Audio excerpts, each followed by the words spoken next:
Now Gonzalez steps out in round 3 and begins to step up the level of his own jab, firing the jab with much more aggression than was the case in round 1.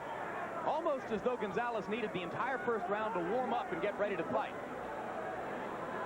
Oscar De La Hoya, by punch stat computations, has landed more than 60% of his punches in the first 2 rounds. But now it's Gonzalez who's throwing more. And the Gonzalez contingent in the crowd begins to make its presence felt. Well, if you're going to be throwing a good stiff left jab, you don't want to move on your legs too much, because that's where all of that stiffness comes from, in the legs.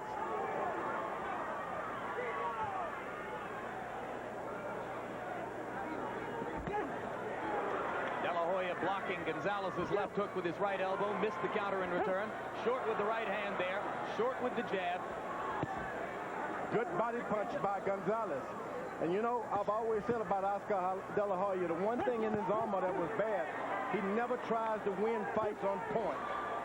Always trying to set up a knockout.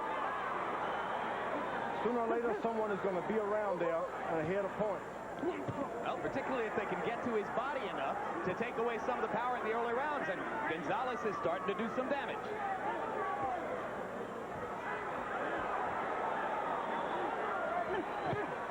Good left hook by Gonzalez under De La Hoya's chin. And another one. And Gonzalez starting to lead with the left hook to good effect.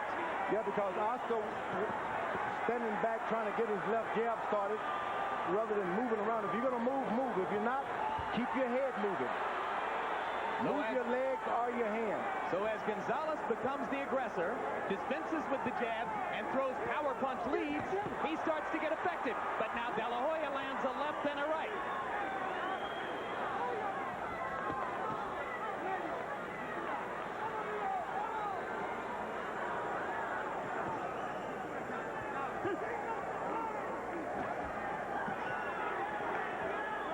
You always tell the fighters, move on your legs. If you're not going to move those legs, keep that head moving at all times.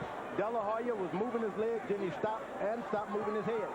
And Gonzalez has started to beat De La Hoya to the punch at long range. Didn't look in the first round as though he'd have any chance of doing that. Now De La Hoya goes back to the jab, and Gonzalez answers confidently.